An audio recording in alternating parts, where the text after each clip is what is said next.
మన టూరిజం శాఖ కేంద్ర టూరిజం శాఖ మార్చులు గజేంద్ర సింగ్ షెకావత్ గారు ఈ రోజున మన స్టేట్కి మద్దతు ఇవ్వటం ఈరోజు మొదటిసారి కాదు.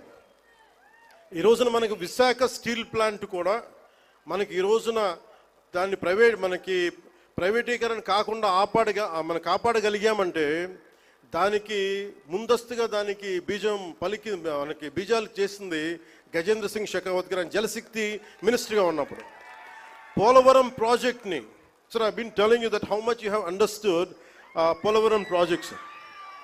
అంటే పోలవరం ప్రాజెక్ట్ ఆయన మనకున్న అంటే నిజంగా చెప్పాలంటే నాకు కూడా అంత డీటెయిల్డ్గా నేను అర్థం చేసుకోలేనేమో, కానీ ఆయన being a public servant, former public servant, ఆయన అర్థం చేసుకొని పోలవరం ప్రాజెక్ట్ని వెంటనే దాన్ని వర్క్ చేసి పెడితే, దానికి కావాల్సిన వర్క్ చేసి పెడితే ఈ రోజున ప్రైవేటీకరణ ఆకుండా ఉందంటే దానికి ఆయన వేసిన నాంది అంత బలమైంది.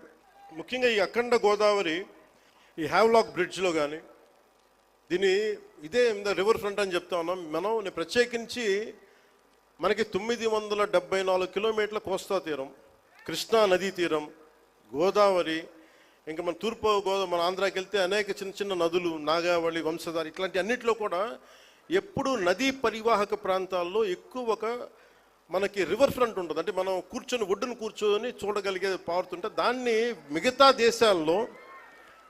దేశాలు విపరీతమైన టూరిజం డెవలప్ చేస్తారు.